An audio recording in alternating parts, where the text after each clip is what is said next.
যখন পুরো দেশ হতাশ, তখন হঠাৎ একজন বৃদ্ধ মানুষ এসে দাঁড়িয়ে বললেন, আমি এখনও হাল ছাড়িনি। তিনি কে জানেন? ডক্টর মোহাম্মদ ইউনূস। সালটা 1976। বাংলাদেশ তখনও যুদ্ধের ক্ষত সয়ে চলেছে। চট্টগ্রাম বিশ্ববিদ্যালয়ে অধ্যয়নরত ডক্টর মোহাম্মদ ইউনূস একদিন গ্রামে গেলেন। সেখানে দেখলেন মাত্র 30 টাকার জন্য নারীরা মহাজনের কাছে সকল সম্মানটুকু হারাচ্ছে। তাদের চোখে ছিল ভয় আর গলায় ছিল নীরব আর্তনাদ।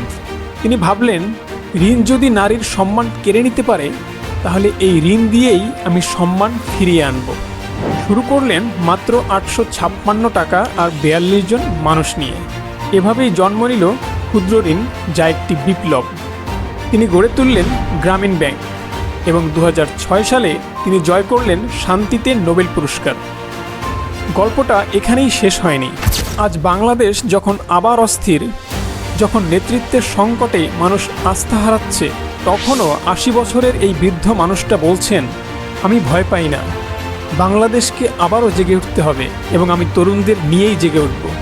তাকে থামানোর বহু চেষ্টা করা হয়েছে, মামলা, মোকদ্দমা, অপমান, অপবাদ, কিন্তু তিনি এক চুলও নড়েননি। এটা শুধুমাত্র একটা মানুষের গল্প নয়, এটা একটা সাহসিক ব্যক্তিত্বের গল্প এবং ভবিষ্যৎকে জাগিয়ে তোলার গল্প। এমন একটা মানুষের পাশে আপনি দাঁড়াবেন না?